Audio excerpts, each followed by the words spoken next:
స్తుతి పాడేదనే ప్రతిదినము స్తుతి పాడుటే నాకతిశయము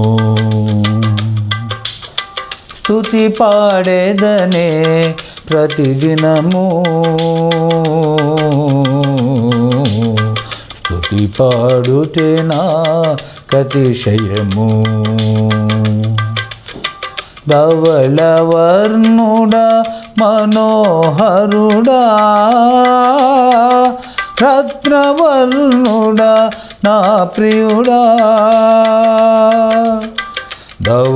ధవళవర్ణుడా మనోహరుడా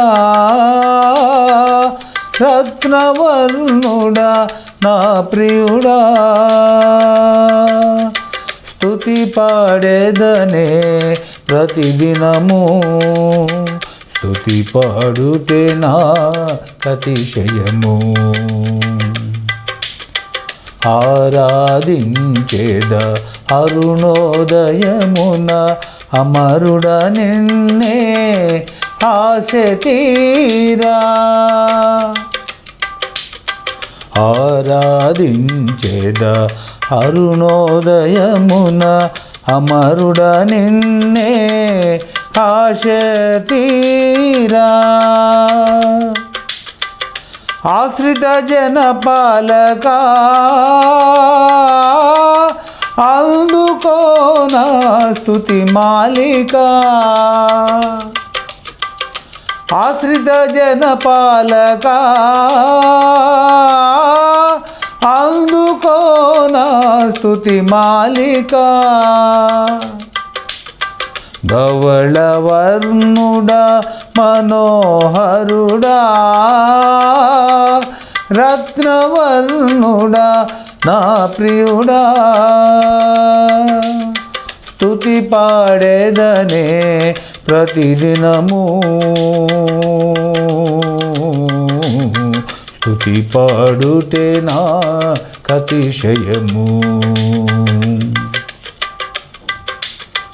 గురిలేని నన్ను ఉరి నుండి లాగి దరి చేర్చినావే పరిశుద్ధుడా గురిలేని నన్ను ఉరి నుండి లాగి దరి చేర్చినావే పరిశుద్ధుడా ఏమని పాడెద దేవా ఏమని పొగడెద ప్రభువా ఏమని పాడెద దేవా ఏమని పొగడెద ప్రభువా ధవళవర్ణుడా మనోహరుడా రత్నవర్ణుడా నా ప్రియుడా స్తుతి పాడేదనే ప్రతిదినము స్తుతి పాడుటే నాకతిశయము మతిలేని నన్ను శృతి చేసినావే మృతి నుండి నన్ను బ్రతికించినావే మతిలేని నన్ను శృతి చేసినావే మృతి నుండి నన్ను బ్రతికించినావే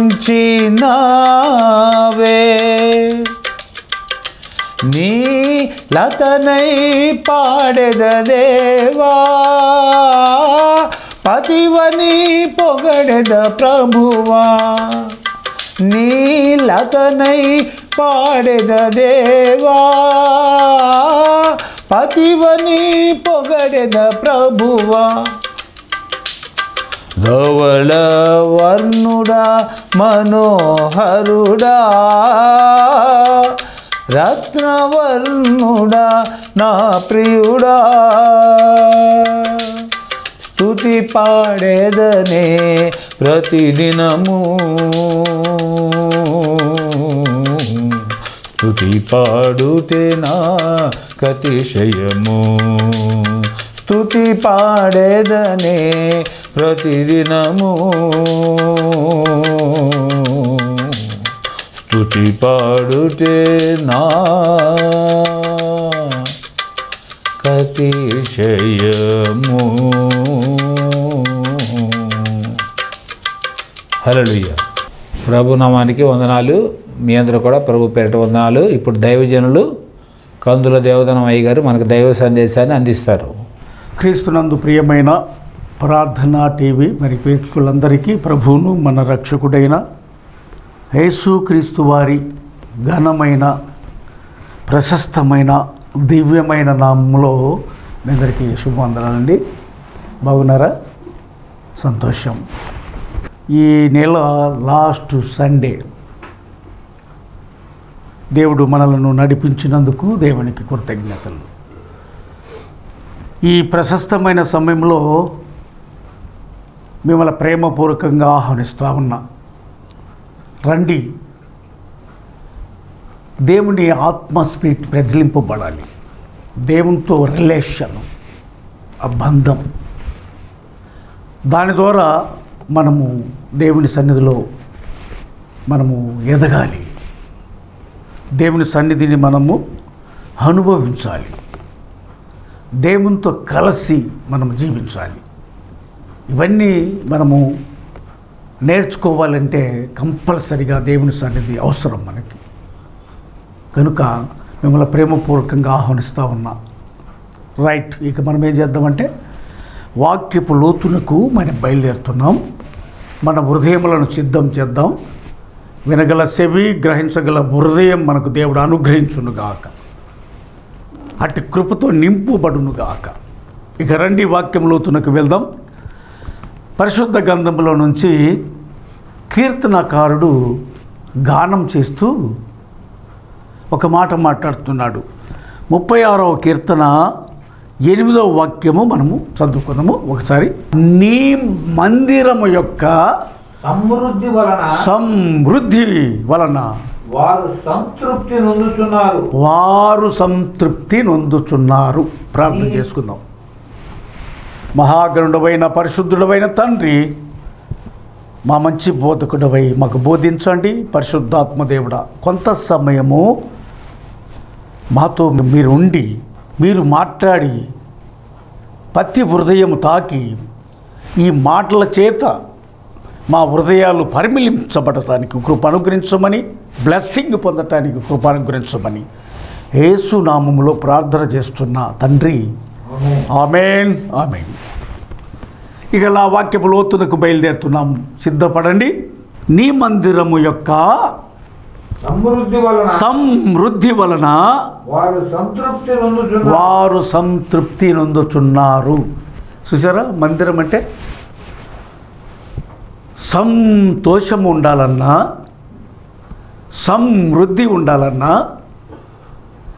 ఆనందం ఉండాలన్నా, మనము ఉత్తేజపరచబడాలన్నా, మనము ఉల్లసించాలన్నా పరిశుద్ధత కలిగిన ఆ స్థలములో ప్రవేశించాలి.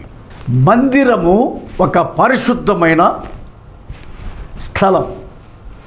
ఆ స్థలమందు మనము ఎప్పుడైతే వెళ్ళి దేవుని సన్నిధిలో ఎలుగెత్తి మనము దేవుణ్ణి మహిమపరుస్తామో, ఎలుగెత్తి మనము ఆరాధిస్తామో, కొనియాడుతామో,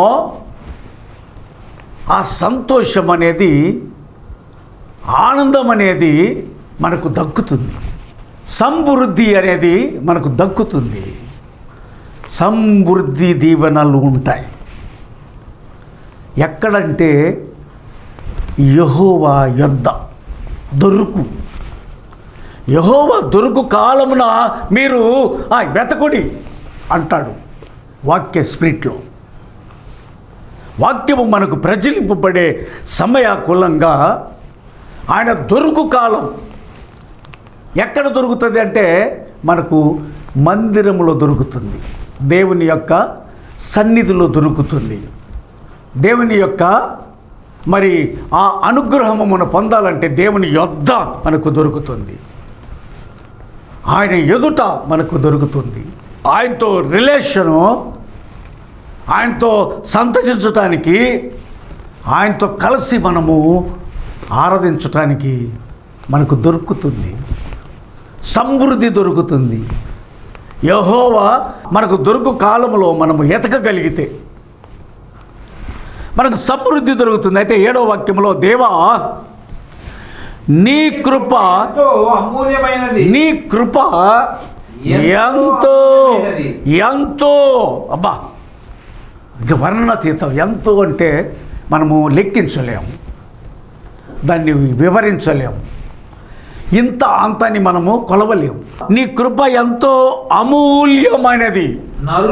నరులు నీ రెక్కల నీడను నరులు నీ రెక్కల నీడలో ఆశ్రయించుతున్నారు. అది ఎక్కడ దొరుకుతుంది ఆశ్రయము అంటే యెహోవా వద్ద, యెహోవా సన్నిధిలో. యెహోవా సన్నిధి, నివాసం చేసే సన్నిధి ఎక్కడంటే పరిశుద్ధ ఆలయం. మనకు యెహోవా దొరుకు కాలంలో ఎతకాలి, ఆయన సన్నిధికి వెళ్ళాలి. అది పరిశుద్ధమైన స్థలం, దేవుని ఆలయం, దేవుని మందిరం. అందులో మనకు దొరుకుతుంది సమృద్ధి, సమృద్ధి బ్లెస్సింగ్, సమృద్ధి ఆశీర్వాదము. మన విన్నపములు, మన విజ్ఞాపన, మన ప్రార్థన ధూపము ఆయన పాద సన్నిధిలో మనకు దొరుకుతుంది సమృద్ధి. ఎప్పుడైతే ఆయన పాద సన్నిధికి వెళ్తుందో మన ఈ విజ్ఞాపన, మనకు ఏం దొరుకుతుందంటే సమృద్ధి దొరుకుతుంది, సమృద్ధి ఆశీర్వాదం దొరుకుతుంది, సమృద్ధి బ్లెస్సింగ్, ఆశీర్వాదము, దీవెనలు. ఇది అసలు సిసలైన విషయం. ఎక్కడ అంటే మనము దేవుని సన్నిధి ఎక్కడుంటే అక్కడికి వెళ్ళాలి. దేవుని సన్నిధిలో మనము జీవించాలి. కొన్ని గడియలు మనం గడపాలి, కొన్ని గంటలు గడపాలి దేవుని సన్నిధిలో. ప్రార్థన చేయాలి, ప్రార్థన చేయాలి. ప్రార్థనలు, మన యాచనలు ఆయన అంగీకరిస్తాడు. ఇక్కడ 9వ వాక్యం మనం చదువుకుంటే, నీ వద్ద జీవపు ఊట కలదు. ఎవరి వద్ద? యెహోవా యొద్ద. గానం చేస్తున్నాడండి భక్తుడు. దేవా, నా దేవా యెహోవా, నీ వద్ద నాకు జీవపు ఊట కలదు. నీ వెలుగును పొందియే, నీ వెలుగును పొందియే మేము వెలుగు చూస్తున్నాము. అది విషయం. నీ వెలుగు. మన దేవుడు తేజోమయుడు, తేజోమయుడు. ఆయన తేజస్సును మనము వర్ణించలేము, ఆ మహిమైశ్వర్యం. అయితే ఇక్కడ నీ వెలుగును పొందియే మేము వెలుగును చూచుచున్నాము. ఆయన దివ్యమైన వెలుగు. ఆ వెలుగు ఎక్కడుందంటే దేవుని పరిశుద్ధమైన స్థలమందు ఉంది. ఒక మాట చెప్తాను. మోసేకి ఆ పరిశుద్ధ స్థలానికి వెళ్ళినప్పుడు ఆయన పాదములు చెప్పులు ఉన్నాయి కాబట్టి విడవమన్నాడు. పరిశుద్ధమైన స్థలంలో ఈ దినాలలో చాలామంది బూట్లు వేసుకొని వెళ్ళి వాక్యాలు చెప్తున్నారు. ఈ విషయం తెలీదా? పోని మోసే, ఇది పరిశుద్ధమైన స్థలం, నీ చెప్పులు విడు అని చెప్పాడు కదా. ఈ వాక్యం నీకు వర్తించదా? షూటు వేయచ్చు, బూటు వేయచ్చు, లేకపోతే నువ్వు వేషధారణ ఎంతైనా వేయచ్చు, ఏమనుకోవద్దు. సారీ, దయచేసి పరిశుద్ధాత్మ దేవుడు మనతో మాట్లాడుతున్నాడు. అది నీకు ఇష్టం అనుకుంటున్నావేమో. నువ్వు వాక్యము బోధించే స్థలము అది పరిశుద్ధమైన స్థలము, దేవుని యొక్క నిలయం, దేవుడు నివాసము చేసే స్థలం. ఆ స్థలముందు నీవు ఏం చేయమన్నాడు? నీ చెప్పులు ఇప్పమన్నాడు. అంతే. ఇది దేవాలయం, నా నివాస స్థలం. దేవుని నివసించే స్థలంలో మనం అతి జాగ్రత్త కలిగి ఉండాలి. దేవుడితో మనం మాట్లాడేటప్పుడు మన హృదయాంతరంగం కూడా పరిశోధించుకోవాలి. ఈ పెదవులు, ఈ నాలుక, ఈ సమస్తము, ఈ మనస్సు, అంతరంగం ఇవన్నీ మన స్వాధీనంలో ముందు నిలుపుకోవాలి. అవి అట్లా నిలిచి ఉండాలి. దేవుడితో ఏకాగ్రత కలిగి ఉండాలి. ఏకాంత వేళలో ప్రభుని కలుసుకునే అనుభవం ఉండాలి. ఏకాంతంగా ప్రభుతో అన్వేషణ చేయాలి. చాలామంది ఎక్కడ 2-3 కూడి నా నామమును ధ్యానిస్తూ ఉంటారో వారి మధ్య నేను ఉంటానని చెప్పాడు దేవుడు. అంటే దాని అర్థం ఏంటి? దేవుని ప్రార్థన చేసే స్థలంలో దేవుడు ఉంటాడు కాబట్టి అది పరిశుద్ధమైన స్థలం, కలంకమైన స్థలం, నిర్దోషమైన స్థలం. ఏలీ ప్రధాన యాజకుడు ఆ మందిరములో తన కుమారులు చేస్తున్న విషయాలు నీకు తెలుసు, నాకు తెలుసు. ఏం చేశాడు దేవుడు? పర్వాలేదు అనుకున్నాడా? సాగిపోతున్నాయి అనుకున్నాడా? ఏలీ మంచివాడే యాజకుడు. దేవుని ఆలయంలో శిలోహు ఆలయమందు ఆ సేవ చేస్తున్నాడు. తన కొడుకులని సరైన స్థితిలో పెట్టుకోలేకపోయాడు. అయితే దేవుడు గొప్పవాడు కనుక ఆ పరిశుద్ధ స్థలంలో ఎవరుండాలో వారిని నిలువబెట్టాడు. వాస్తవం ఇవన్నీ మనకు తెలుసు అనుకుంటాం. నోనో ఒక్క మాట అందులో ఉందంటే దానికి ఎన్నో మాటలు, భావనాయుక్తమైన మాటలు, మనకు అర్థమయ్యే మాటలు బోధిస్తాడు పరిశుద్ధాత్మదేవుడు. ఇది వాస్తవము, సత్యము, సర్వ సత్యము. ఏలీ తర్వాత మరి తన కుమారులు వాళ్ళు ఉండాలి కదా. మరి ఏంటి కారణం? ఆ స్థలాన్ని అపవిత్రపరిచారు. మన హృదయము పరిశుద్ధత కలిగి పరిశుద్ధ స్థలంలోనికి వెళ్ళి ఆరాధిస్తే దేవుడు మనతో మాట్లాడతాడు. ఎట్లా తెలుసా? చక్రీయ తరగతి చొప్పున వెళ్ళి అతి పరిశుద్ధమైన స్థలంలోకి వెళ్ళి దేవునితో మాట్లాడేటప్పుడు దేవుని దూతలు ఎంతో మాట్లాడాను. పరిశుద్ధమైన స్థలముగా పరిశుద్ధ హృదయం కలిగి నువ్వు వెళ్ళి మోకరించి ప్రార్థన చేస్తే దేవుడు మాట్లాడతాడు నీతో. తన దూతలతో ఆజ్ఞాపిస్తాడు. నువ్వు అడిగిన ప్రతి విషయాన్ని సఫలీకృతం చేస్తాడు. ఆ దేవుడు, అది దేవుడు, ఆయన దేవుడు. నీ స్థితిగతులను ఎరిగిన దేవుడు. నీ ఆధ్యాత్మికమైన జీవితాన్ని రోజు పరిశీలిస్తూ ఉంటాడు. నువ్వు మాట్లాడే మాటలను బట్టి, నువ్వు చూసే చూపులను బట్టి, నువ్వు మాట్లాడే ప్రతి మాటను బట్టి దేవుడు మరి టాలీ వేస్తాడు. నిన్ను ఏం చేస్తాడంటే వాస్తవంగా నువ్వు పరిశుద్ధమైన జీవితములో నువ్వు ప్రార్థన చేస్తుంటే నీ ముఖాంతరములో ప్రజ్వలింపబడతాడు దేవుడు. దేవుని స్పిరిట్ ప్రజ్వలింపబడుతుంది. ఆత్మ స్పిరిట్ నీలో ప్రజ్వలింపబడి సత్యమైనటువంటి మాటలను నీవు ఉచ్చరించరాని వాక్కులను నీ ద్వారా ప్రజ్వలింపజేస్తాడు దేవుడు. ఆయన నీతో మాట్లాడతాడు, నీలో ఉండి మాట్లాడతాడు, నీ అంతరంగమందుని మాట్లాడతాడు. ప్రియదేవుడి బిడ్డలారా, ఇక్కడ మనం గమనించినట్లయితే ఒక మాట చదువుకుందాం. చూడండి, 34వ కీర్తనలో 17వ వాక్యాన్ని మనము చదువుకుందాం. ఒకసారి చూడండి. నీతిమంతులు మొరపెట్టగా యెహోవా ఆలకించును. నీ హృదయము పవిత్రమైనదైతే, పరిశుద్ధమైనదైతే, నువ్వు మొరపెడితే, నీతిమంతుడిగా ఉండి యథార్థవంతుడిగా ఉండి నువ్వు సేవ చేస్తే నీ సేవ సఫలీకృతమవుతుంది. ఆత్మ ఫలములు ఫలించే స్థితులనికి నీ జీవితము ఎదుగుతుంది. అంచెలంచెలుగా అనేక ప్రాంతాలకు విస్తరింపబడుతుంది. అనేకులు నిన్ను చూసి ఆహ్వానిస్తారు. నీ ముఖము చూసినప్పుడు దేవుని ముఖము చూసినట్టుగా ఫీల్ అవుతారు వాళ్ళు. పరిశుద్ధత అనేది చాలా ప్రాముఖ్యం, దేవునికి ఇష్టం. పరిశుద్ధత లేనిదే దేవునికి ఇష్టలై ఉండుట అసాధ్యం. పరిశుద్ధత దేవుని కోరుకునేది. మనము పరిశుద్ధత కలిగి ఆ నిర్దోషత్వంతో ఆ నీతిశూరుడైన ఆ దేవుణ్ణి ఆ నిర్మల హృదయం కలిగిన ప్రభువుని, ఆ దేవాతి దేవుడైన యెహోవా, సైన్యములకు అధిపతి అయిన దేవుడిని మనము ఆరాధించినట్లయితే నువ్వు ఎక్కడికి పోయినా తిరుగులేదు, నువ్వు ఏ ప్రాంతానికి వెళ్ళినా తిరుగులేదు.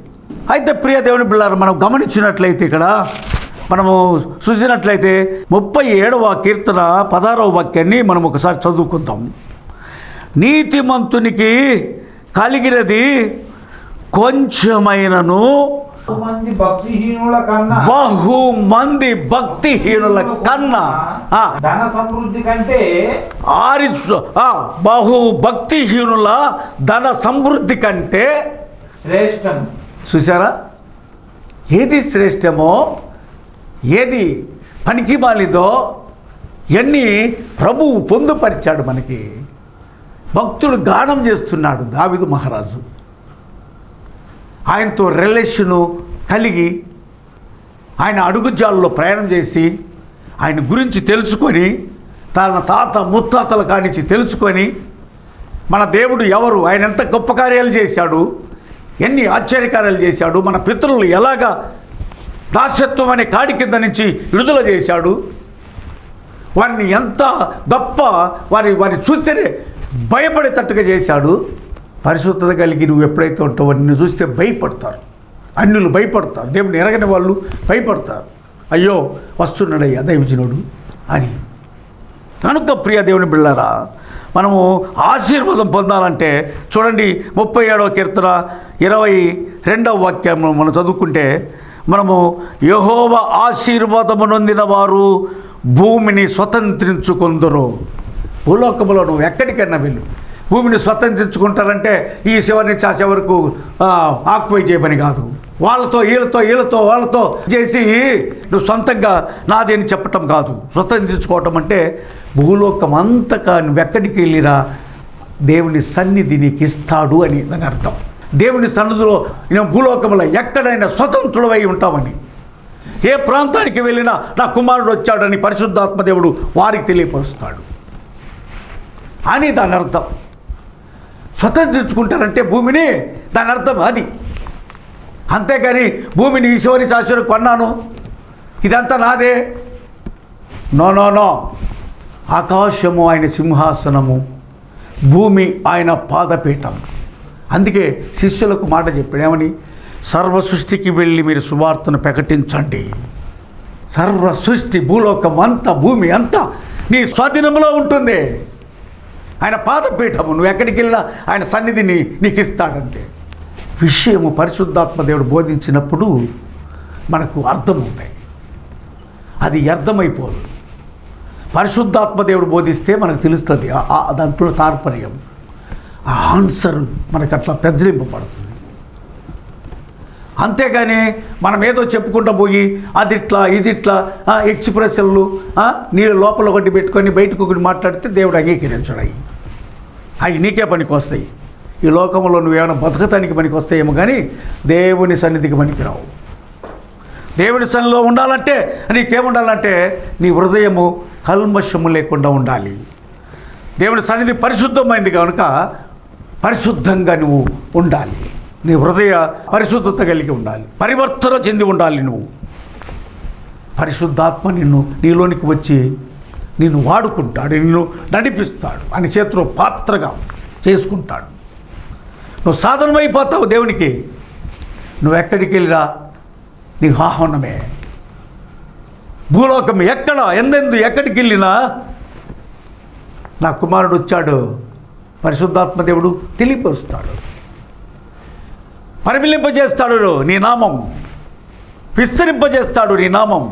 ఎందుకంటే ఇతను పరిశుద్ధుడు గనక తన పరిశుద్ధమైన జీవితం జీవిస్తూ పరిశుద్ధమైన ఆలయములో, పరిశుద్ధమైన మందిరములో, దేవుడి నివాస స్థలములో అతడు మొర పెడతాడు. కాబట్టి ఆ మొర తప్పక వింటాడు దేవుడు, ఆలకించే దేవుడు, సెబేగి.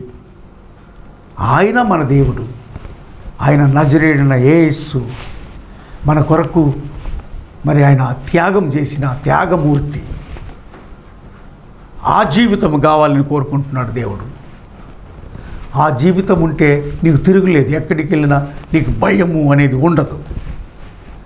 భయము దండనకు కారణం. నువ్వు స్వతంత్రుడవైతే భయపడవు, నువ్వు అంతే. దేవునికి స్వతంత్రుడవైతే భయం అనేది నీ హృదయమందు ఉండదు. ఎప్పుడు నిత్యానందం, ఎప్పుడు సమాధానం, ఎప్పుడు సంతోషం ఉంటుంది. దీన్ని బట్టి మనమే అన్వేషణ చేసుకోవాలి, ఆలోచించాలి. నాలో భయం ఉంది అంటే నాలో ఏదో ఉంది, ఎత్తుకో.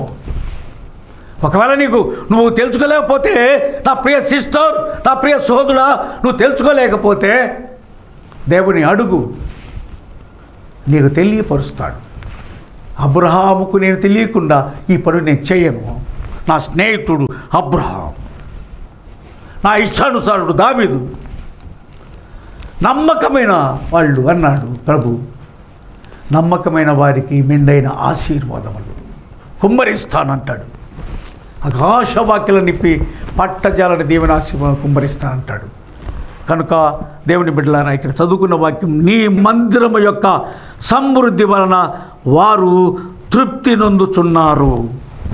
మనం తృప్తి పొందుతున్నాము. దేని వలన?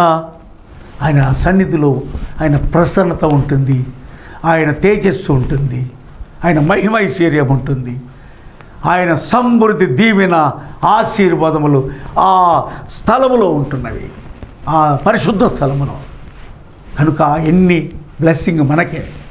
కనుక ఎన్ని పొందుకోవాలంటే దేవుని కొరకు జీవించు. దేవుని కొరకు కరువైన, ఖడ్గమైన, హింస అయినా, బాధ అయినా, ఏది అయినా సరే నీకు సంభవించిందా, ఇది నీ మహిమైశ్వర్యం కోసమని ఛాలెంజ్గా తీసుకో. నేను దేవుడి లేవనెత్తాడు. ఆయనకు నీకు సాధనగా మార్చుకుంటాడు. ఆయన చేతిలో పాత్రగా వాడుకుంటాడు. అట్టి కృప, అట్టి మహిమైశ్వర్యం దేవుడు మనకు అనుగ్రహించునుగాక. ఈ మాటలు దేవుడు మన ఇనికిళ్ళు దీవించి ఆశీర్వదించునుగాక. ప్రార్థన చేసుకుందాం. మహాగణుడమైన పరిశుద్ధుడమైన తండ్రి, స్తోత్రములు, వందనాలు. మీరు మాట్లాడిన ఈ యొక్క గొప్ప శ్రేష్టమైన మాటలకై నీకు స్తుతులు చెల్లిస్తున్నాను. నీ ఆత్మ స్పిరిట్లో ఈ మాటలను ప్రచురింపజేసినందుకు నీకు వేల కొల స్తుతులు, స్తోత్రములు చెల్లిస్తున్నాం. వేల కొల స్తుతులు నాయనా. ఇన్న ఈ బిడ్డలను దీవించండి, ఈ కుటుంబాలను దీవించండి, ఆశీర్వదించండి నాయన. సంధించబడి నీ వాక్యం చేత పట్టుబడిన ప్రతి బిడ్డను ఆశీర్వాదకరంగా మార్చండి. నీ ఆత్మవరములు కుమ్మరింపచేయమని, దీవించమని, ఆశీర్వదించమని, సమృద్ధి దీవెన ఆశీర్వాదాలు కుమ్మరింపచేయమని యేసు నామములో ప్రార్థన చేస్తున్నాను తండ్రి. ఆమేన్, ఆమేన్. మన తండ్రి అయిన దేవుని నుండి, కుమారుడైన యేసుక్రీస్తు ప్రభుల వారి నుండి, పరిశుద్ధాత్మ దేవుని అన్యోన్య సహవాసము సన్నిధి మనకును సకల పరిశుద్ధులందరికీ సదాకాలము తోడై ఉండునుగాక. ఆమేన్, ఆమేన్, ఆమేన్. గాడ్ బ్లెస్ ఇవ్వండి. మీ అందరికీ వందనాలు. Praise lord.